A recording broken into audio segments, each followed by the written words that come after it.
Okay, let's have a look at the poem Poppies by Jane Weir. This poem is interesting for literature students, partly because of its interesting narrative perspective. The poet herself wrote, "I wrote this piece from a woman's perspective, which is quite rare, as most poets who write about war have been men." And this poem is written in 4 stanzas from the point of view of a mother whose son has gone off to war, and the memory of the last time she saw him is triggered off by poppies being placed on war graves in preparation for Remembrance Day. So let's have a look at the first part of this poem. 3 days before Armistice Sunday, and poppies had already been placed on individual war graves. Before you left, I pinned one onto your lapel. Crimped petals, spasms of paper red, disrupting a blockade of yellow bias binding around your blazer. Now, the poet is quite specific to identify at the start of this poem the individual war graves, and quite often we can get overwhelmed by the scale of death as a result of World War I and World War II. But in a similar way to the poem Bayonet Charge, Jane Weir here is interested in the personal experience of those affected by conflict. In this case, the very close family of those that are left behind. The poem is written in the first person. We have I, specifying the narrator here, and that, combined with the fact that Jane Weir is imagining what the experience of losing a son would be like rather than from actual personal experience, makes this poem a dramatic monologue.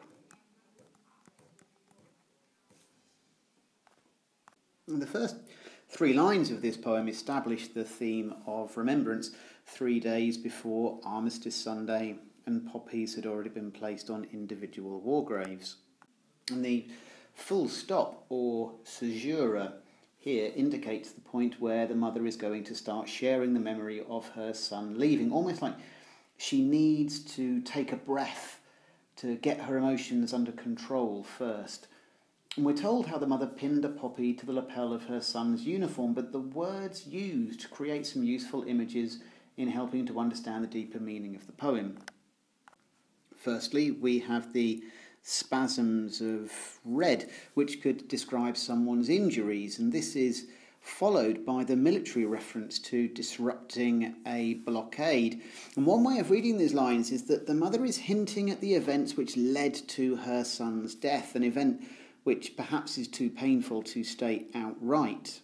Another thought is that the blockade refers to the emotions of the mother which are being blocked from coming to the surface, and so thematically the poem could be about the grieving process itself and learning how to cope with the intense feelings of sadness. The word blockade here is the first of a series of hard B sounds of this verse, followed by bias, binding and blazer, all of which create quite a bitter tone at the start of this poem. And this stanza also contains the first of several images of clothing or tailoring that we'll find in this poem. And we have the lapel of the uniform mentioned in line 4 and bias binding in the last line of the stanza.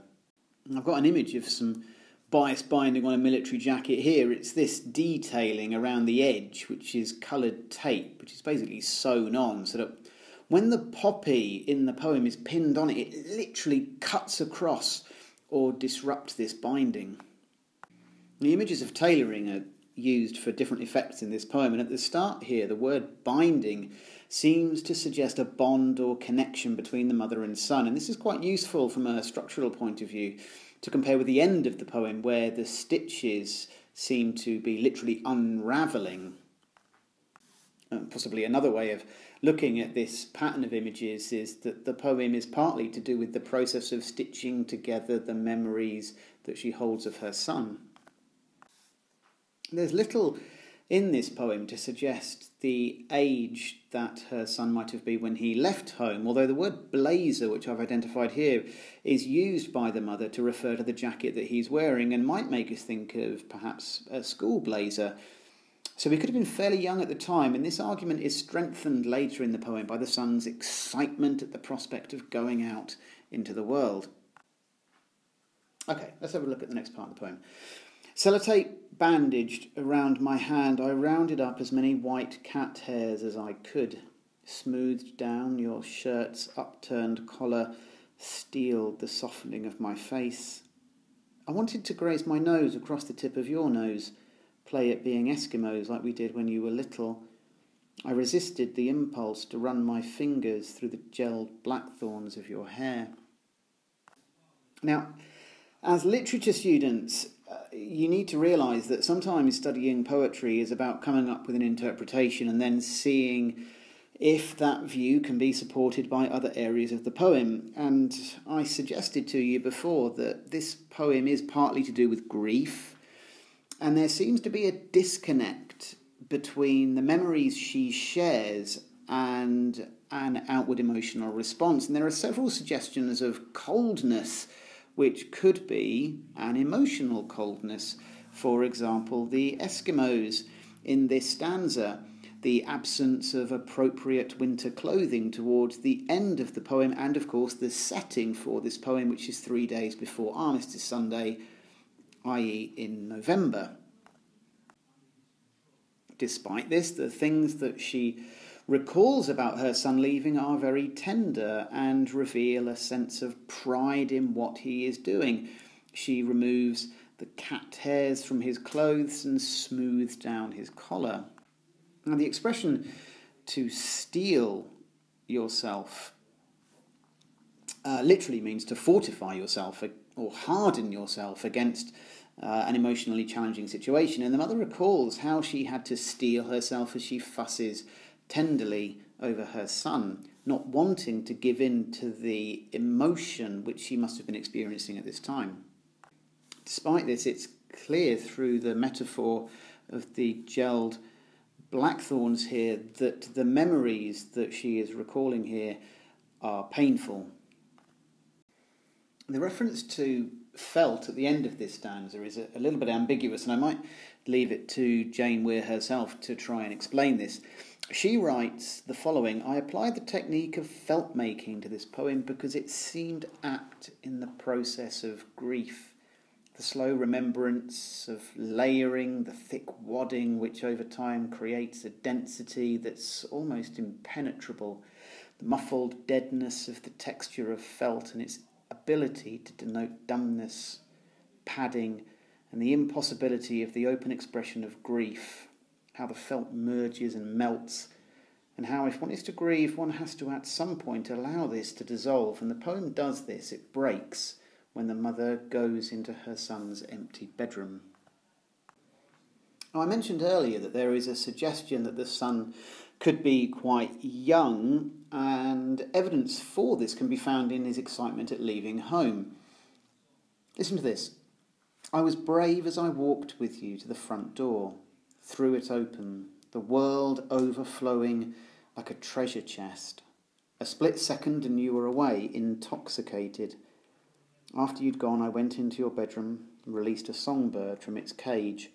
Later, a single dove flew from the pear tree, and this is where it has led me, skirting the churchyard walls, my stomach busy making tucks, darts, pleats, hatless, without a winter coat or reinforcements of scarf, gloves. So as the son walks out of the front door, he feels intoxicated. The world is overflowing like a treasure chest, suggesting all of the rich and valuable, exciting things that he might be about to discover. He is drunk with the huge number of possibilities in front of him, although it should be also mentioned that the word also suggests perhaps that he wasn't thinking clearly. Now, these two figurative expressions, which I've highlighted here to suggest the literal description of her son leaving, are then juxtaposed with the metaphor which follows, released a songbird from its cage, which is also suggestive perhaps of the son's newfound sense of freedom as he walks off to discover this new life. And the bird imagery is continued in the next line. Doves represent peace, and the narrator has followed this bird to the cemetery containing the individual war graves mentioned in the first sentence of the poem. And this brings the poem back to where we started, and the proximity of the mother to where her son arguably may be buried. And this makes her feel upset, maybe anxious, represented by the tucks, darts, and pleats. It's the feeling of butterflies in our tummies, which we've all experienced at some point, but the poet uses images of tailoring again to describe this. And the vulnerability of the narrator is suggested at this point by the lack of appropriate winter clothing at the end of this poem. And this carries with it the suggestion that she may be on the brink of giving in to the emotional trauma of the situation for the first time. On reaching the top of the hill, I traced the inscriptions of the war memorial, leaned against it like a wishbone, the dove pulled freely against the sky on an ornamental stitch. I listened, hoping to hear your playground voice catching on the wind. So the war memorial is located on the top of a hill, and hills are another one of these motifs in literature which sometimes carry symbolic meaning. We might think of the hill where Christ was crucified, which creates an image of human sacrifice quite in keeping with the theme of the poem. The simile of the mother leaning against the war memorial like a wishbone is a little bit opaque, but if we pull it apart, then we might imagine the white stone structure of the memorial like a bone, and perhaps the implications of wishbone make us think that she still holds some hope that her son will return to her, that maybe he is not dead, but just missing in action. In the end, her feelings unravel like the pulling of a stitch or thread.